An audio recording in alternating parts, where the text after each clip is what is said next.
Arman I was the guy who believed in lists, structure, calendars with color codes, and vows rehearsed until they sounded like prayers. People said I was steady, and maybe that's why Nadia chose me, because I didn't wobble when life shook. The morning I got the text, I woke early to steam the lapels of my tux and send my mother a photo of the cufflinks she'd given me, silver ovals with the faintest swirl that caught the light like a promise. I stood in front of the mirror, rehearsing lines I'd memorized and lines I hadn't, smiling at the ghost version of myself who looked calm, and then my phone pinged like a tiny bell inside a church. It was a message from Nadia. Wedding's still on, but I'm spending the last few nights before it. And it just broke there, dangling like a cliff edge. I had to drag the bubble down with my thumb to open the rest of it, and it felt like peeling back a bandage I didn't know was hiding a cut. With friends, don't worry. Need some space, love you. It should have ended the ringing in my head, but love you landed like a feather on a floor that had already collapsed. I read it again, because reading things again is my curse. Wedding's still on. With friends, need some space, love you. I told myself it was normal. People did traditions, girls' nights, childish superstitions about not seeing each other before the big day. It was fine, wasn't it? But the tone of it, the stiff spacing of words, the way she wrote love you instead of I love you, my brain circled it like a hawk unsure if the field below was alive. I typed back, trying to sound light. That's okay. Don't be late to rehearsal, miss you. Then I erased miss and wrote can't wait, because miss felt needy, and neediness is a smell no one admits to noticing, but everyone does. My hand was steady, but my chest knew better. I kept staring at the tiny profile picture next to her name, the one where we were at the lake with our faces pressed cheek to temple, her eyes half shut from laughing. If I pressed the little circle, it opened the thread, 100 tiny blue and gray balloons of our life condensed into pixels. There were jokes about cake tasting and arguments about the seating chart and little rainbows of photos, the florist's mock-up, the ring on her finger, a blurry clip of her twirling in the kitchen with the veil pinned lopsided. If anyone had judged our relationship by the thread, they'd have said perfection, ordinary perfection. I tried to move on with the morning. My father called and asked if I remembered the license, and I joked that it was under my pillow. My friend Saad asked if he should pick up ice for the after-party. The suit bag creaked when I zipped it, the straight lines of the fabric soothing me like railway tracks. But the text kept circling, the last few nights. Nights. She hadn't told me about any nights. She'd told me she was going to stay with her cousin Dahlia the night before the wedding to avoid bad luck. But nights, plural, and the phrase need some space had never belonged to us. I told myself not to be paranoid because paranoia had a smell too, and it was even worse than neediness. At lunch, I drove to her apartment to drop off a handwritten note I'd prepared. Because I am the sort of person who writes notes. It was soft cream paper, and I had folded it in thirds, and I'd doodled a small leaf on the back where the flap tucked. Nadia liked leaves, pressed them in heavy books until they were flat and permanent. The building's elevator smelled like lemon cleaner, and I could see my face in the brushed metal, which made me think about how many faces ride in elevators and never meet. I slipped the note under her door and stood there too long, as if the wood would become transparent and grant me a miracle glimpse. On the drive back, the city looked like a set from our story. The cafe where we'd had our first fight, the park bench where we'd picked a date, the florist's corner with buckets of peonies. The florist waved at me, and I waved back, and I thought, if this were a movie, the audience would already know something I didn't. The score would tip them off. But life didn't have a soundtrack, and the silence of it felt unfair. Then my phone vibrated again in the cup holder, and because I'm a cautious driver and also a coward, I didn't check it until I parked. It was Nadia again. Don't worry if I don't pick up later. I'll be with the girls. Love you, twice in one day. If you asked me 3 months ago, I would have said the phrase love you was enough to power a city block. Today it looked like an empty jar, clean and shiny but light. I typed a heart emoji and then deleted it. I typed, can I call you? And deleted that too. I typed, okay, enjoy, and sent it, and for a full minute, I pretended that I had let it go. I could have left it there. That is something I think about. I could have held on to the version of reality that didn't hurt yet. But my mind does math on its own. If she's with the girls, I thought, then Dahlia would know. If it's innocent, Dahlia will confirm. I called Dahlia. She picked up with the cheerful, high-pitched people reserved for happy weeks and weddings. We made small talk for exactly 17 seconds. My brain counted, and then I asked where the girls were going tonight. There was a pause, and then she said, "Oh, we're not meeting until tomorrow morning for the salon." She sounded confused, like she was trying to remember if she'd missed a message, and then she added, "Nadia said she might catch up with an old friend before the chaos." "You know how she wants to see everybody." I said, "Yes, I know, because Nadia was that person, the one who couldn't leave town without hugging every house." I hung up and stared at the steering wheel as if it were a compass that had lost north. We have to go back to the beginning, or at least to the first time I saw the fracture line. It was 6 months ago, at a friend's rooftop birthday where the string lights made everybody look like promises. I'd lost my lighter and she offered me one even though she didn't smoke, and when I asked why she had it, she said, "For candles," and smiled like a magician handing over a coin pulled from your ear. She had a way of smoothing the air, of turning edges into smiles. I wasn't stupid.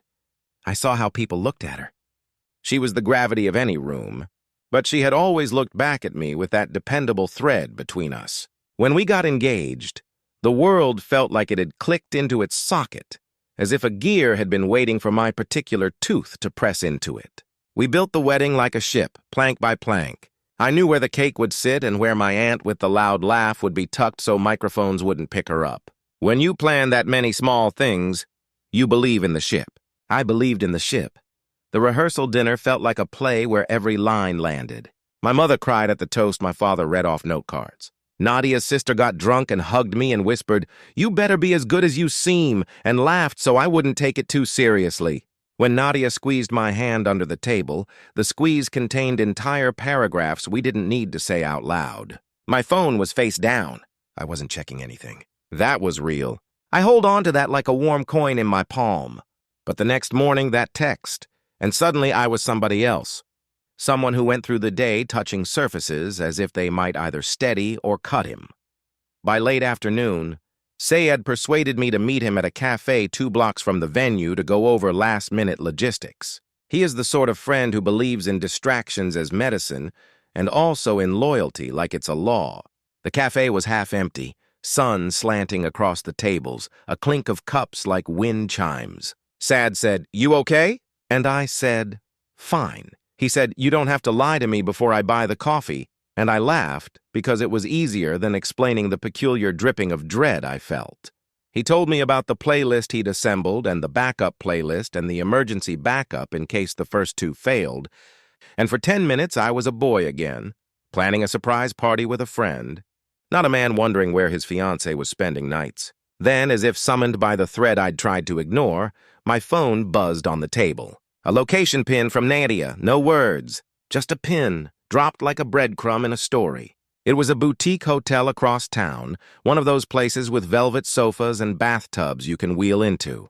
I stared so long, Saad reached for the phone and I pulled it back like it was a wound. He looked at me and the glance contained more understanding than I was ready for. "Call her," he said. I said, "She said she won't pick up." He nodded once and said, "Then go." I stood outside the hotel like a coward. I watched people carry their weekends in and out of the revolving door, a couple tugging a dog, a man in a suit comforting a crying child with a cookie, a woman with a red scarf laughing into her phone. The sky was that too soft blue that makes everything look more expensive. I told myself stories. Maybe she's meeting an old friend who's in town for a day. Maybe she's finalizing something for me. A surprise? A private vow? Maybe I am the villain for doubting. Then I was moving, without giving myself permission, through the revolving door into a lobby that smelled like whiskey and something floral. The elevator was a mirrored box, and inside it I saw a man I didn't entirely recognize. His jaw clenched, his eyes calculating. I knew Nadia's taste. I guessed she'd pick a room high up with a view she could narrate. The pin said 1107, but the doors at the end of the hall had no numbers, just little brass plaques at eye level. My heart beat in my wrists. I knocked once and then twice, and when I heard footsteps inside, I thought, this is where the world forks.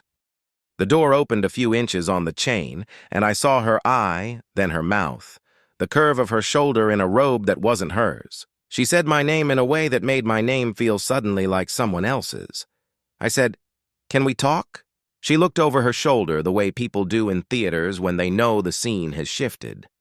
She closed the door. I heard the chain slide, and then the door opened. The room smelled like a candle trying too hard. There were 2 glasses on the table, a bottle of champagne in a silver bucket going warm, a jacket on the chair that was not mine.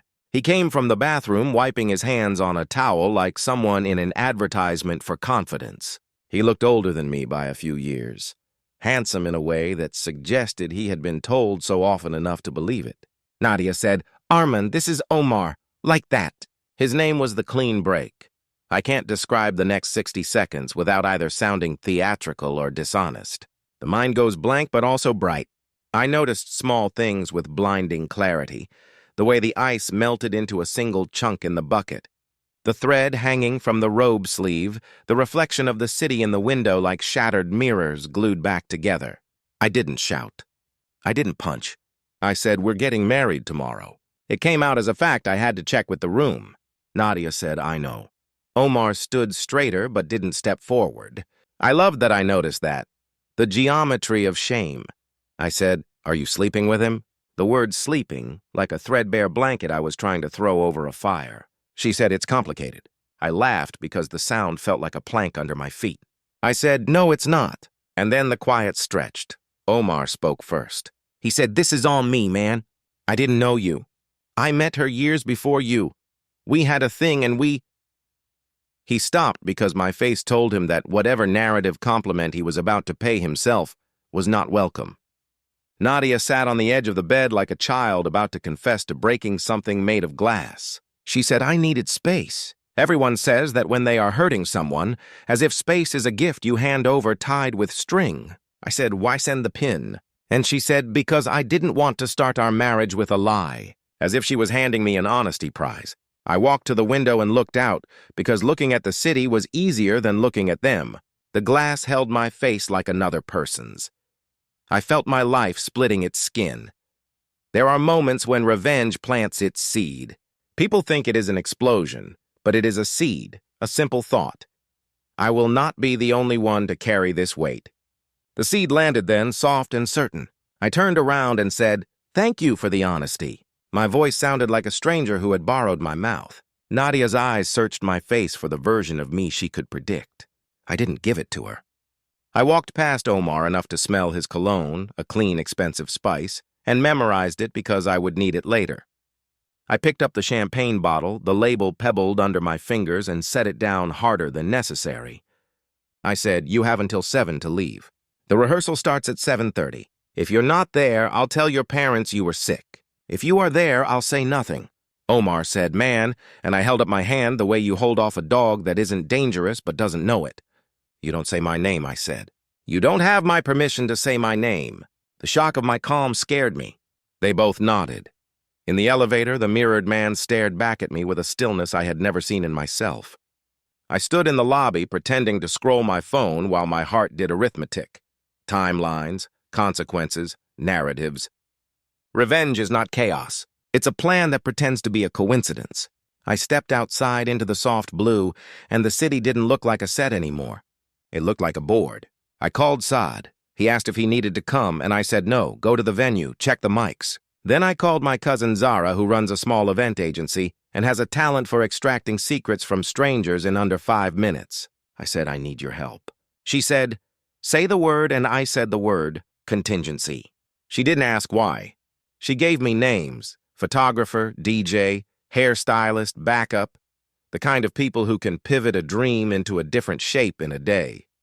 I thanked her and went home. Home wasn't home anymore. It was a room where a person used to be. I took off my jacket and set it on the chair, and it looked like a person pretending he'd only stepped out for a moment. I sat on the floor with my back against the bed and let the quiet fold me. My phone was a lit rectangle on the carpet. I thought of calling my mother and telling her the truth. But I wasn't ready to hear my own story reflected back to me in her words. I needed to hold it, shape it, decide what it meant. I opened my laptop and pulled up a folder I had made weeks ago called Surprises. It contained small joys I'd planned for Nadia. A private dance lesson for our first dance, a handwritten letter from her favorite novelist, a video montage of people who couldn't attend. The folder felt like someone else's hands. I renamed it. I called it Edges. I began to write a new list. The list wasn't cruel. That's important. I wasn't going to scream into a microphone or burn a dress. I don't believe in fire that consumes everything. I believe in light precisely placed. I wrote, 1. Confirm if Omar will attend any part of the wedding. 2. Map the guest list for potential blowback. 3. Speak to the officiant. 4. Arrange a backup plan that becomes the plan. Then I wrote something else and circled it. Give her the truth in front of the truth. When I look back, that line is where the plan was born. I called the officiant, a calm woman with a voice like a library. She'd met us twice and liked that we took the vows seriously. I said there might be a change, and she asked if we were moving to a different reading, and I said, something like that. She listened the way professionals do, making spaces in her silence for you to step into. When I finished, she didn't gasp or try to console me. She said, you have agency. Remember that. Then she said she would be there early if I needed to speak to her again. After we hung up, I sat on the floor again and imagined the ceremony like a room I could rearrange. The rehearsal came and Nadia arrived on time. Hair pulled back, face soft in the way of someone who has learned makeup from videos where the word glow is a verb. She hugged my mother just a fraction tighter than usual, which I noticed because noticing had become oxygen. She avoided my eyes for exactly 12 seconds and then held them a second too long. When we practiced our steps, her hand in mine felt like a chord played on a piano slightly out of tune. The families clapped at the right places, the coordinator pointed at the aisle markers, and Saad whispered in my ear that the sound would be perfect. After, in the little side room where we stored water bottles and extra programs, Nadia said, "Can we talk?" And I nodded. She looked at the floor in the way of penitence, and she said, "I panicked. I made a mistake. It meant nothing." The sentence "it meant nothing" is one of those sentences that incapacitates you because it asks you to believe the weight you feel is a mirage. I said, "We will proceed." She nodded quickly like a student who has learned the right answer. I said, "But we will proceed my way." She looked up then, the first flicker of uncertainty in her eyes, and I felt the seed in me take root. That night I didn't sleep. The city outside my window hummed like a refrigerator, steady and indifferent. I lay on my back and rehearsed the ceremony, not my vows, but the choreography of truth. There's a difference between humiliating someone and revealing them. The former feels like a punch, the latter like a mirror. I wanted a mirror so clean it would hurt. At 3 in the morning, I texted Zara, and she responded with a thumbs-up emoji, which is the currency of night people. She'd secured what I asked for, and she would deliver it to the venue an hour before guests arrived. I thanked her with words that looked smaller than they felt. Morning came in slices. I made coffee and didn't drink it. I showered until the mirror fogged and blurred my face into a smear. I put on the tux like armor. When I pinned the boutonniere to my lapel, my hands were steady. I took one last look at the apartment, at the life I had arranged like books on a shelf, and I walked out. The sky was a more serious blue, the kind that makes you believe in crispness. On the way to the venue, I passed the hotel again. Not because I had to, but because I wanted to confirm to myself that worlds still existed. That there was a place where a person named Omar had put his jacket on a chair that wasn't mine. The building sat in all its expensive confidence. It didn't care. Buildings rarely do. When I arrived, Saad hugged me like a brother, and then inspected me like a mechanic checks a car before a race. "You good?" he asked. I said, "I'm ready." Ready is a word that can mean anything. The photographer wanted shots of me pretending to button my jacket and tie my shoes even though they were already perfect. I pretended. He asked me to look out the window and think about the future, and I thought about the next hour with a focus that felt like the edge of a blade. Guests began to arrive like birds landing on a wire. First 1, then 3, then a murmur that becomes a song. Music flowed. Small laughter filled the foyer. The coordinator whispered into a headset and pointed at nothing and everything. I waited in the small anteroom where grooms wait. The door was slightly ajar, so I could hear the murmur swell. My mother came in and fixed nothing on my lapel and kissed my cheek. She looked into my eyes and I could see the thing mothers see, that extra layer. She didn't ask questions. She said, "I'm proud of you." Then she left me with her perfume trailing like a benediction. The officiant stepped in and asked if I was sure. I said yes. She nodded, the kind of nod that women collect from watching worlds turn. And then the music that means beginnings began. The doors opened to light and faces and phones held up like small shields. I walked to the front and stood on the position marked by tape. Saad stood beside me like a pillar. The aisles stretched out like a road I had to walk with my eyes. The bridal party floated in pairs, a choreography of color and smiles. Then the music shifted and everyone stood, necks turning, the collective inhale a single animal. Nadia appeared at the far end in white that made her look like she belonged to a fairy tale with careful rules. She walked toward me, and every step was both familiar and new because I was a different person watching. When she reached me, we smiled at each other like people on a stage who both know their lines and know they are about to deviate. The officiant spoke. People sat. The opening words fell into the air like delicate plates that someone was balancing. I watched the faces, my father's pride, my aunt's tears, Dahlia's softness, a few friends' phones lowered, eyes naked. When it was time for vows, the plan unfolded with the simplicity of a door opening. Nadia had chosen to go first. She spoke beautifully, because she is good with words when she wants to be. She said things about storms and anchors, about choosing, about friendship. People nodded the way people nod when a poem is read in a room that smells like flowers. She slid the ring onto my finger and the metal felt heavier than it should have. Then it was my turn. I took a breath and felt the world concentrate itself into a point. I said her name, and the way I said it made her look at me a fraction differently, as if she had just heard a note slightly off key. I said that I believed in truth and in beginnings that don't need to be perfect to be real. I said that love is not an arrangement, but a series of choices made in light, not shadow. I took the ring, and before the part of the ceremony that would seal and conceal, I turned to the audience. I told them we had prepared something, a small truth for a big day. Heads tilted. The projector hummed to life. Zara had positioned it perfectly. The screen descended like a quiet curtain. What played next was not cruelty. It was context. It was a montage of us that I had originally planned.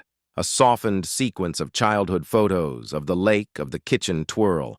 And then, seamlessly but unmistakably, the last few days.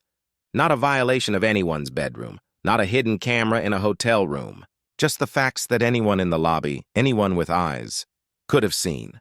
Nadia arriving at the hotel with a man, the timestamps, the bouquet purchase, the elevator panels. The hotel bill slipped under the door with 2 breakfasts marked. The last frame was a still image of my phone screen, the text she sent. Wedding's still on. But I'm spending the last few nights before it. The room sucked in air and didn't know what to do with it.